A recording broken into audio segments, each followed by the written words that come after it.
Hello, it's pleasant to see you here today. Why did this show attract your attention? I was invited to speak. This is my second affiliate summit that I've been speaking at, and it's been a great turnout. It's a great show, so I always look forward to it. Please tell me about yourself. Why do you do what you do? What are your responsibilities at AWeber Communications? So I'm the Senior Business Development Manager for AWeber. We are an email service provider with social media and other plugins. My job involves partnerships with strategic partners, whether that's tech firms that integrate with our service or content marketing partners. We have a lot of customers that are very well known, particularly in the publishing realm, like Copyblogger, Social Media Examiner. So doing joint ventures with them on content marketing products, as well as working with our affiliates. What trends in email marketing exist today? How do you achieve success in it without becoming a spammer or a pesky, featureless daily reminder about yourself? I think the biggest trend in email marketing right now is kind of similar to what's happening in Google and SEO, which is the focus on quality content more so than a lot of links and a lot of traffic. I think that really quality is winning in all channels, and particularly with email. So that's one key. The other part is probably integration. So keeping email and social together, also using mobile, also using video in a multi-channel capacity. I think those are two of the biggest trends, high quality and using different channels together most effectively. So we know that you just finished speaking on 25 list building tricks. Did you consider your session a success? And what new knowledge did people get there? Huge success, absolutely smashing down the doors. I got very good feedback from some of the people who were in the session. I asked at the beginning, at the end, if people were going to take away 1 to 2 ideas from this session to please let me know. By the end, everyone said that they had gotten some good ideas. Some ones that popped up were using social proof for your email forms.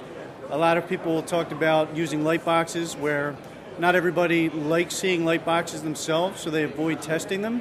But we looked at 3 different cases where it increased traffic and email opt-ins by 65 to 70%, as well as one site that took the pop-up opt-in off, and its opt-ins fell off a cliff, quote unquote.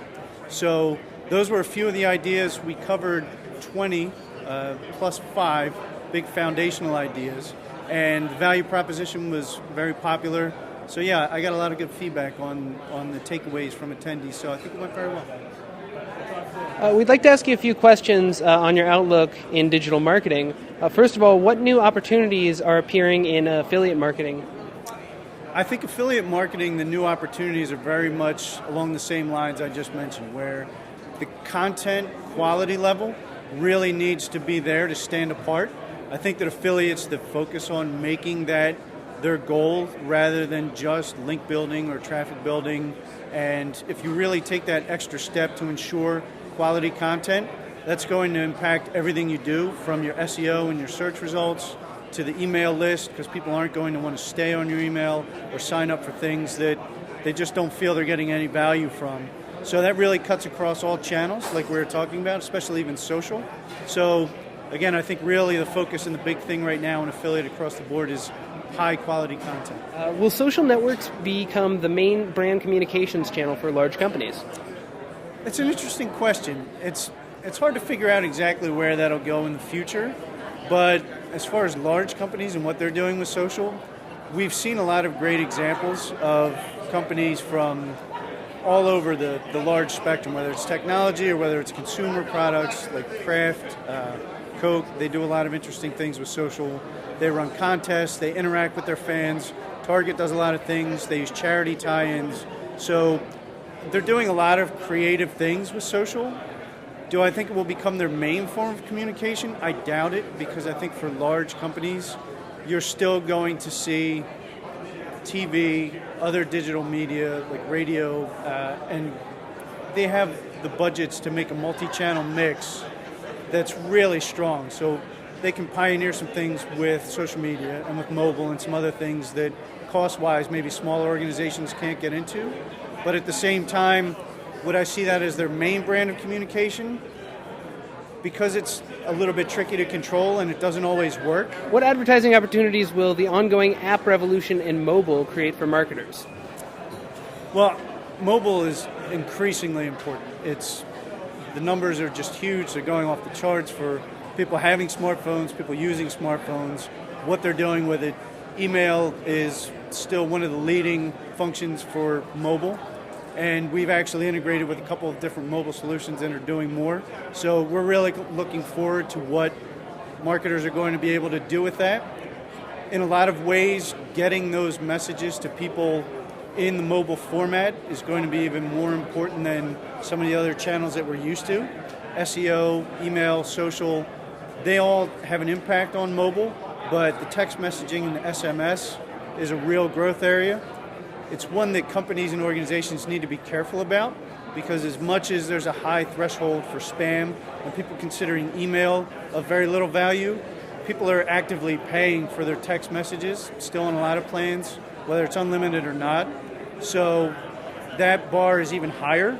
So I think for marketers, the real challenge in the mobile space is going to be, again, having that kind of content and that quality that people really want, not just pushing offers, not just making a cycle where we send out marketing messages to people, but really having that relationship where opt-in and confirmed opt-in is valued, is respected, and that you're talking to the audience that wants to hear from you.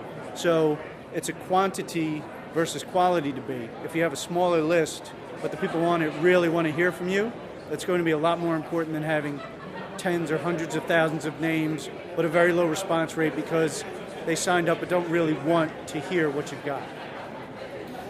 What is Facebook really worth, and why are its shares rated so low, in your opinion? I'm not a broker. I can't tell you exactly why Facebook shares are so low. I think it was probably overvalued from the beginning, and as a business model, Facebook is still facing a lot of hurdles.